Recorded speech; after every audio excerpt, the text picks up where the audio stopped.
Hello again. I'm Paul. This is the Inquisitivists. About a year and a half ago, we made this little video about Archimedes and Isaac Newton and the process of scientific revelation and how it comes about.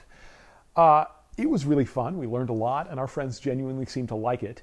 And this will not be news to you if you have filmed anything ever, the process of doing it took months of reshoots and rewrites and cutting, and a whole bunch of stuff got left on the floor.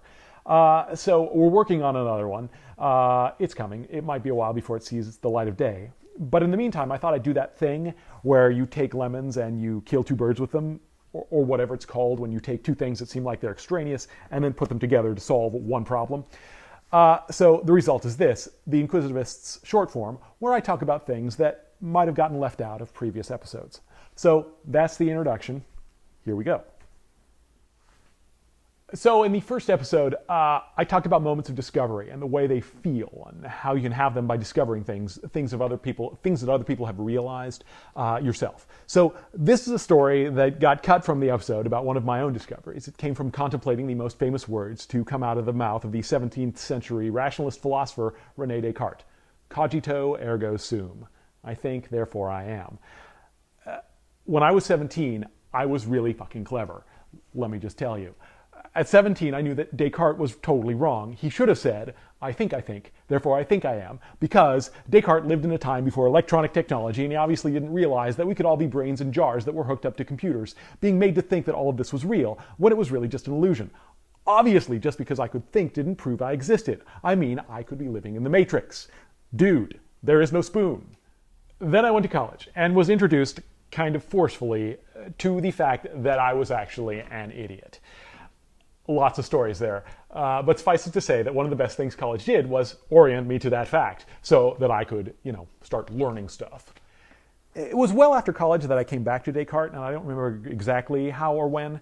All I remember is how it felt to read that statement again, cogito ergo sum, in some book I was reading or whatever, and to suddenly, and I do mean it was sudden, have the revelation of how I misunderstood it. I'd read it wrong. Descartes wasn't saying anything about being a brain in a jar. He wasn't saying thinking proves you exist in a certain way, or that reality is what you think it is. Descartes wasn't trying to prove existence. He was telling me what it was to exist. There might be some platonic truth of my being that's hidden from me, like only in shadows, but that doesn't negate my being's ontology. He was telling me what the nature of existence is. It is the thing for which thought is the necessary and sufficient condition. I can still feel, as I'm remembering it now, what a rush this was. It kind of still is, because it was this meta revelation. I'd misread this thing at 17 and then just moved on without understanding it. Instead, I decided it was stupid. So what else was out there that I'd missed? What other hidden truths were there? It was kind of this mystical moment of revelation for me. And I use this experience now as a guide to tell me if I understand something I hear or something I read. Do I think it's meaningless or stupid? Then I probably misunderstood it.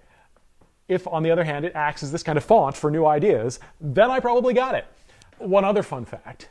Once you recognize it, this is an easy mistake to catch. When you think the idea you're hearing is stupid, ask yourself what the likelihood that the person talking or writing is actually stupid. If that likelihood is small, you're probably the one misunderstanding. In my case, Descartes was not the idiot. 17-year-old me was the idiot. This is the Inquisitivists.